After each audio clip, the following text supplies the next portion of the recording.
अस्सलाम वालेकुम दोस्तों, आज मैं इस वीडियो में बात करूंगा रेनॉल्ट डस्टर का एसी पैनल वायरिंग डायग्राम के ऊपर।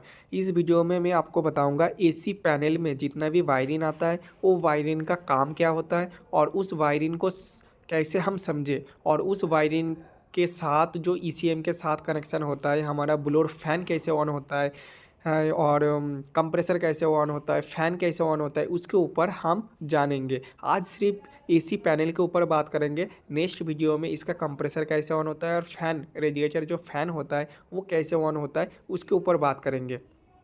और एक चीज़, इस वीडियो को शुरू करने से पहले हमें सबसे पहले जानना पड़ेगा इस वायरिंग डायग्राम को कैसे रीड किया जा सकता है, क्योंकि बगैर हम समझे इस वायरिंग डायग्राम को रीड नहीं कर सकते, क्योंकि बाकी गाड़ी का जो वायरिंग का पैटर्न होता है उसका मुकाबले रेनॉल्ट का वायरिंग का पैटर्न बहुत अलग है।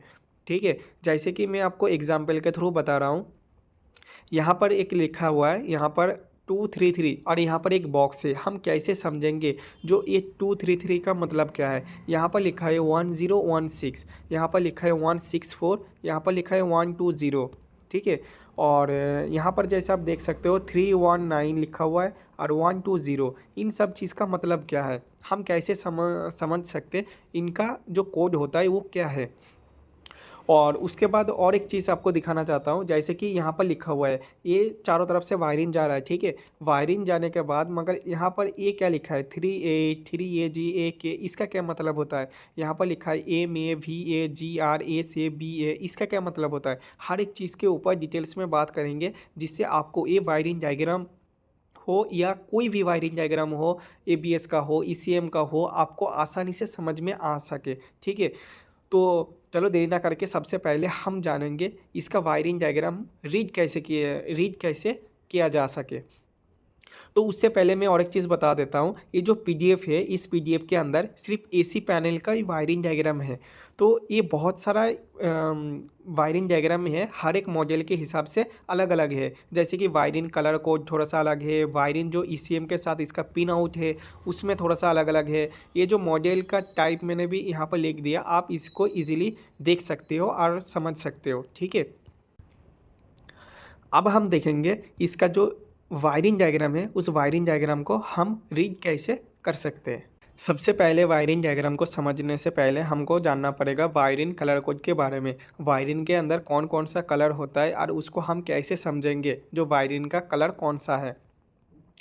सबसे पहले जो रेड कलर का वायरिंग होगा वो होगा 12 वोल्ट्स बिफोर इग्निशन, और येलो कलर का जो वायरिंग होगा 12 volts after ignition. Blue colour का भी और ब्लैक कलर का होगा अर्थ। ठीक है, आप इस चीज़ को आराम से देख लियो। उसके बाद यहाँ पर जो मैंने और एक चीज़ आपको दिखाया था, जो BA BE, इसका क्या मतलब होता है। इसका मतलब होता है BA का मतलब होता है वाइट कलर, उस वायरिंग का colour white colour, blue colour, और उसके बाद yellow colour, orange colour, red colour, green colour, ऐसे ऐसे कलर होगा। उसका जो शॉर्ट फॉर्म है A से का मतलब होता है सैल्मन कलर, VE के मतलब होता है ग्रीन कलर। आई होप आपको ये समझ में आ गया होगा। उसके बाद हम देखेंगे वायरिंग डायग्राम के पैटर्न के बारे में, एक किस तरफ से इस वायरिंग को डिज़ाइन किया जाता है समझने के लिए। यहाँ पर जैसे लिखा है how to read wiring diagram, हम वायरिंग डायग्राम को कैसे समझेंगे। सबसे पहले यहाँ पर देखो एक सर्किट देख के रखा हुआ है, इस सर्किट के पास लिखा हुआ है 1 2 3 4 5। इसका क्या मतलब है, जैसे एक 65 का एक नंबर लिखा हुआ है तो नीचे लिखा हुआ है ये है वेरिकल टाइप, मतलब ये कौन सा टाइप का गाड़ी है। ठीक है, और दूसरा नंबर है यहाँ पर कुछ लिखा है, यहाँ पर लिखा है डायग्राम सिलेक्शन क्राइटेरिया। तो क्राइटेरिया के ऊपर बात करेंगे, सिर्फ एक छोटा सा एग्जांपल के थ्रू बता रहा हूँ। एक शॉर्ट कोड यूज़ किया जाता है, ये सर्किट किस चीज़ के ऊपर, एसी के ऊपर, ईसीएम के ऊपर, एबीएस के ऊपर, लाइट के ऊपर, या स्टीरियो के ऊपर, रेडियो के ऊपर, क्लस्टर मीटर के ऊपर, कौन सा चीज़ के ऊपर ये सर्किट यूज़ किया जाता है, वो इसका एक शॉर्ट कोड यहाँ पर लिखा हुआ रहता है। उसके बाद बाकी आप नंबर वाइज यहाँ पर देख सकते हो, यहाँ पर सब कुछ मेंशन है, सॉकेट कलर, फ्यूज़ रेटिन, और उसके बाद colour of the module, base, earth number, ये सब चीज़ आप आसानी से देख सकते हो। जैसे 15 नंबर अर्थ होगा, ये होगा हमारा कनेक्शन नंबर, ये होगा मॉड्यूल नंबर, ये आप धीरे धीरे देख सकते हो। देखने से आपको ईजिली ये चीज़ समझ में आ जाएगा। उसके बाद हम देखेंगे list of component. List of component का मतलब क्या है, आपको शायद याद हो, मैंने वीडियो शुरू करने से पहले ही आपको बताया था। जो एक जगह लिखा है 299, एक जगह लिखा है 120, इसका मतलब क्या है, जैसे यहाँ पर लिखा है 101, 101 का मतलब होता है सिक्योरिटी लाइटर। यहाँ पर बेसिकली दिया जाता है, ये होता है कंपोनेंट टाइटल, मतलब वो कौन सा कंपोनेंट है, और यहाँ पर उस कंपोनेंट का जो कोड है, जैसे आप अल्टरनेटर का वायरिंग डायग्राम देख रहे हो, ठीक है, तो देखने से यहाँ पर जो अल्टरनेटर का जो सिंबल होगा वहाँ पर सिर्फ एक बॉक्स होगा और उसके पास लिखा होगा 103 नंबर, तो आपको समझ जाना चाहिए अल्टरनेटर का है, स्टार्टिंग स्विच का है। उसके बाद बहुत सारे हैं, ये आप एक एक करके देख सकते हो, 101 से शुरू होके ये बहुत सारा है, कितना तक, 7501 तक है। तो आपको ये देखना पड़ेगा, क्योंकि हर एक जितना भी रेनॉल्ट गाड़ी का वायरिंग डायग्राम है वो इसी तरह से ही है, तो आपको ये चीज़ देख के समझना पड़ेगा। और इसका जो पीडीएफ लिंक है तो मैं डिस्क्रिप्शन में दे दूंगा, आप वहाँ से चाहे तो डाउनलोड कर सकते हो। उसके बाद हम देखेंगे रेनॉल्ट का list of criteria. List of criteria मैंने पहले ही बताया था, लिस्ट ऑफ क्राइटेरिया कौन सा है। लिस्ट ऑफ क्राइटेरिया ये वाला है, जैसे कि आप यहाँ पर देख रहे हो, यहाँ पर कुछ लिखा है, ये वाला होता है लिस्ट ऑफ क्राइटेरिया। अब इसको हम कैसे समझेंगे,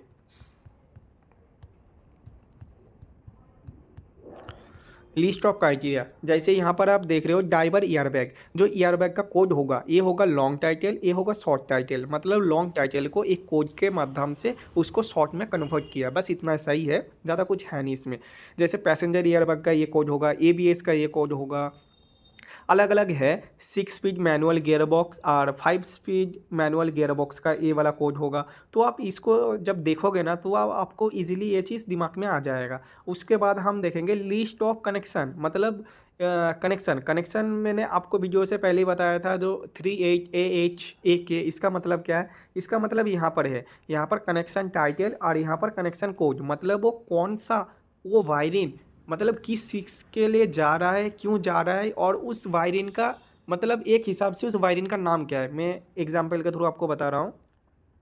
यहाँ पर जैसे मैंने आपको पहले ही बताया था, फैन मोटर ऑन स्पीड, मैंने जैसे कि आप वो डायग्राम देख सकते हो, एक नंबर का जो होगा 38AH, इसका मतलब होता है फैन मोटर ऑन स्पीड, मतलब ये वाला जहाँ पर लिखा होगा वो तो आपको समझना पड़ेगा, ये जो ब्लोर चल रहा है, ब्लोर का एक नंबर स्पीड को करने के लिए ये वाला कोड यूज़ किया जाता है। तो ये कोड के लिए मतलब दर्शाता है जो वो वायरिंग का, वो जो वायरिंग जा रहा है वो किस लिए है, कौन सा कंपोनेंट के लिए वो वायरिंग यूज़ किया जा रहा है, तो उसको समझाने के लिए ये चीज़ कनेक्शन है। तो आप इसको भी ईजिली देख सकते हो, यहाँ पर सारा कुछ एक एक करके है। और एक होता है कनेक्शन टाइटल, ना ना, और एक नीचे कहाँ है, बहुत सारे यहाँ पर है कनेक्शन, रियर कनेक्शन, यहाँ पर जैसे R1 R2, जहाँ पर एक कनेक्शन दूसरा कनेक्शन के साथ जॉइंट होता है वहाँ पर होता है R, ठीक है। आर सिंबल में आपको आगे जब वीडियो जब वायरिंग डायग्राम आपको समझाने का कोशिश करूँगा तब आपको बताऊँगा इस चीज़ के बारे में। उसके बाद यहाँ पर और भी थोड़ा सा है, बस यहाँ पर ये ख़त्म हो गया। अब हम देखेंगे कंपोनेंट कोड और लोकेशन। हमने कंपोनेंट कोड जो है वो तो समझ लिया, मगर वो कोड कहाँ पर है, उसका लोकेशन कहाँ है, उस चीज़ को समझने के लिए हमको ये चीज़ देखना पड़ेगा। जैसे कि एक पूरा पूरा गाड़ी है, ठीक है, उस गाड़ी का जैसे जैसे देख रहे हो ए एसी पैनल है, एसी पैनल का कोड है 319, ठीक है। उसके बाद यहाँ पर है क्लस्टर मीटर, और भी है यहाँ पर है, जैसे कि ये कौन सा है, हेडलाइट है। हेडलाइट में आप देख सकते हो जो हेडलाइट का सॉकेट है 227, यहाँ पर हॉर्न लगा हुआ है 105 नंबर। ये चीज़ आपको देखना पड़ेगा, देख देख के समझना पड़ेगा। मैं स्क्रॉल कर रहा हूँ, चाहे तो स्क्रीनशॉट भी ले सकते हो और चाहे तो डिस्क्रिप्शन में इसका लिंक है, वहाँ से जाके डायरेक्ट डाउनलोड भी कर सकते हो इसको। हर एक चीज़ का एक कोड इन्होंने रखा है, उस कोड को बगैर समझ के हम कुछ भी वायरिंग डायग्राम को नहीं समझ सकते। यहाँ पर जैसे कि आप देख रहे हो, ये होगा हमारा फ्यूज़ बॉक्स, फ्यूज़ और रिले बॉक्स। इस रिले बॉक्स का देखो, हर एक रिले बॉक्स का ऊपर अलग अलग कोड लिखा हुआ है, 597233, ये होगा हमारा ब्लो रिले, जिसके ऊपर मैं अभी बात करूँगा। इस रिले को आप देख लियो बस, 233। ये होगा हमारा रेडिएटर फैन, ये होगा रेसिस्टेंट, ये होगा हमारा HPLP प्रेशर स्विच जो एसी में लगाया जाता है, ये होगा हमारा engine control module, ECM injection computer भी बोला जाता है इसके अंदर, ठीक है।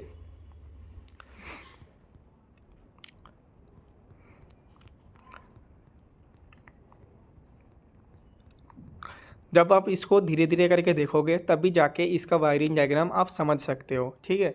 तो ये होगा हमारा ब्लो रेसिस्टेंट और यहाँ पर कुछ कनेक्टर है, तो इसके ऊपर बाद में बात करते हैं। तो अभी हम शुरू करते हैं सबसे पहले उस वायरिंग डायग्राम के ऊपर। मेरा रिकमेंडेशन ये है सबसे पहले आप इस वायरिंग डायग्राम को देखो और इस वायरिंग डायग्राम का जो कोड है उसको समझो, समझने के बाद उसके बाद ये चीज़ आप देखना। तो जैसे कि हम इस वीडियो में इसी पैनल के ऊपर बात कर रहे हैं, इसी पैनल के ऊपर एक एक चीज़ के ऊपर बात करेंगे। सबसे पहले ये होगा हमारा फ्यूज़ बॉक्स के अंदर एक फ्यूज़, ठीक है। जैसे 1017 ये पैसेंजर फ्यूज़ बॉक्स है, ठीक है। और ये फ्यूज़ का रेटिन है और ये फ्यूज़ का है, ये फ्यूज़ बॉक्स है। ये हमारा जो ब्लोर रिले है और ये भी फ्यूज़ बॉक्स है। ये हमारा ब्लोर मोटर और रेसिस्टेंट है। ये होगा हमारा इंजेक्शन कंप्यूटर मतलब ECM है। ये भी फ्यूज़ बॉक्स है, ये भी ECM है। और ये होगा हमारा AC पैनल, AC पैनल के अंदर ये सब वायरिंग जा रहा है। तो एक एक करके हम भी जो वायरिंग है उस वायरिंग को समझने का कोशिश करते हैं। सबसे पहले ये होगा हमारा ब्लोर रिले 233। मैंने आपको पहले बताया था 233 का मतलब होता है ब्लोर रिले। इसके अंदर 4 कनेक्शन है। अब 4 कनेक्शन क्या क्या है हम कैसे समझेंगे। सबसे पहले यहाँ पर देख लो 40 एम्पेयर का ब्लोर रिले होगा। ये एक नंबर, ये जो एक नंबर वायरिंग है सबसे पहले हम इसको फॉलो करेंगे।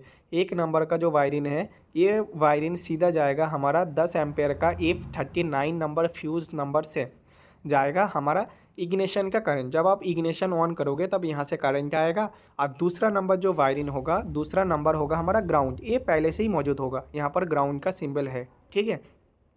और 5 नंबर यहाँ पर जो और एक वायरिंग है, ये वाला वायरिंग सीधा हमारा ना, ये वाला नहीं, नीचे वाला, सबसे नीचे वाला होगा हमारा 30 एम्पियर का करंट का फ्लो। ये सीधा जाएगा हमारा इस रिले के अंदर। तो रिले का काम तो आपको पता ही है, पॉजिटिव नेगेटिव आ गया तो 30 और 87 नंबर आपस में जॉइंट हो जाता है। जब ये जॉइंट हो जाएगा 30 एम्पियर का करंट का फ्लो ये वाला वायरिंग 5 नंबर जहाँ पर लिखा हुआ है ये वाला वायरिंग से सीधा होते हुए जाएगा हमारा AC पैनल के अंदर। अब AC पैनल के अंदर इस जगह पर जैसे कि आप देख रहे हो यहाँ पर एरो में देखो, इस जगह पर करंट आ गया। अब जब कस्टमर ब्लोर को ऑफ रखेगा तब करंट यहाँ पर ही जाकर रुक जाएगा, क्योंकि इग्निशन ऑन करते ही करंट यहाँ पर आना चाहिए, ठीक है। तब आप जब इग्निशन ऑन कर दिया बंदा, जब ब्लोर को कस्टमर जब ब्लोर को 1 नंबर पर करेगा, 1 नंबर पे करने के बाद यहाँ से 2 नंबर पिन से ये सीधा जाएगा, यहाँ से ये सीधा जाएगा हमारा ब्लोर रेसिस्टेंट के अंदर। अब ब्लोर रेसिस्टेंट के अंदर से यहाँ से होते हुए 3 रेसिस्टेंट को पार होते हुए नीचे वाला जो वायरिंग है इस वायरिंग से घूमते हुए ये सीधा आएगा यहाँ पर। यहाँ से जॉइंट होके 6 नंबर पिन से ये सीधा जाएगा। ये होगा कनेक्टर होगा, मतलब आपस में जॉइन करने वाला कनेक्शन होगा। यहाँ से सीधा जाएगा हमारा ब्लोर मोटर में।